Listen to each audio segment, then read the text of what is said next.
Une vision claire, des objectifs précis, axés autour d'un fil conducteur bien élaboré. Le président Patrice Talon engagé à faire du Bénin un pays moderne.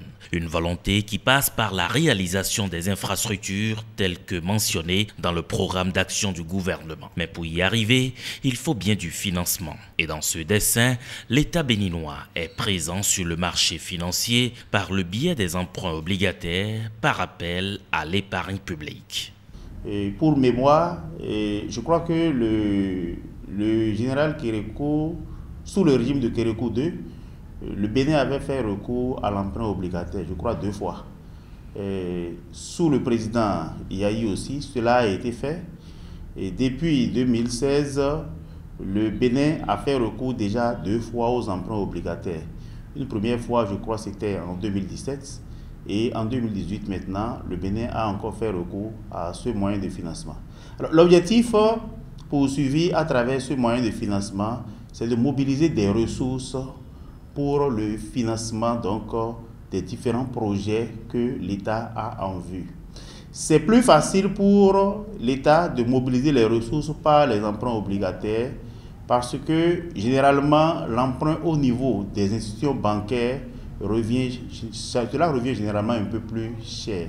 L'État béninois, sur les 2 dernières années, a prouvé toute sa bonne performance en honorant tous ses engagements.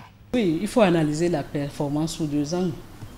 Le premier, c'est est-ce que nous arrivons vraiment à mobiliser les ressources?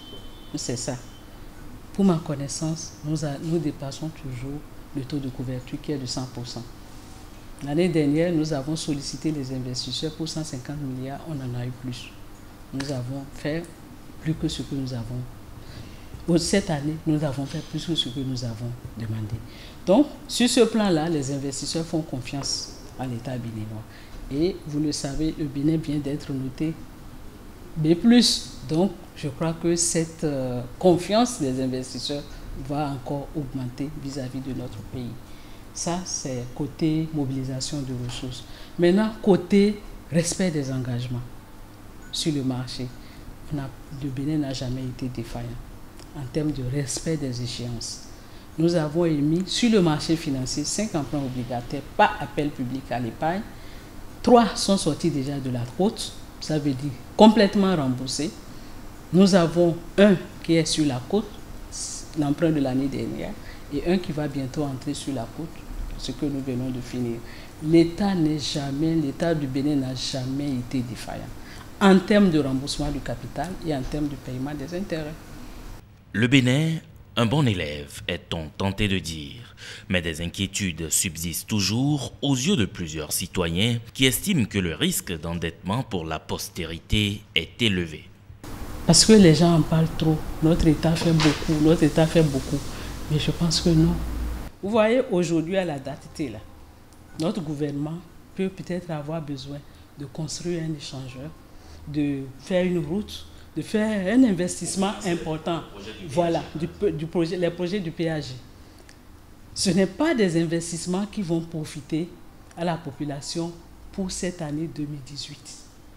Même si l'État a des réserves, ce n'est pas indiqué que l'État utilise ses réserves de 2018 pour financer une opération, par exemple une route qu'on va utiliser sur 30 ans.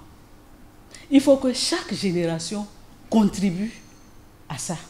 Moi, en tant qu'économiste, je n'y vois pas un danger, simplement parce que d'abord, le coût du financement de l'économie, il est relativement plus faible par l'emprunt obligataire. Et donc, qu'est-ce que l'agent économique recherche? Il recherche des ressources qui vont lui revenir moins cher. Donc, je pense que il n'y a pas à craindre. C'est ce qui se passe généralement, même dans les plus grandes économies. Et aucune économie au monde ne peut se développer sans recours donc, aux ressources, à l'endettement.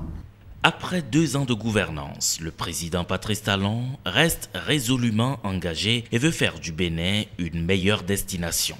Et pour lui, le PAG est porteur d'espérance.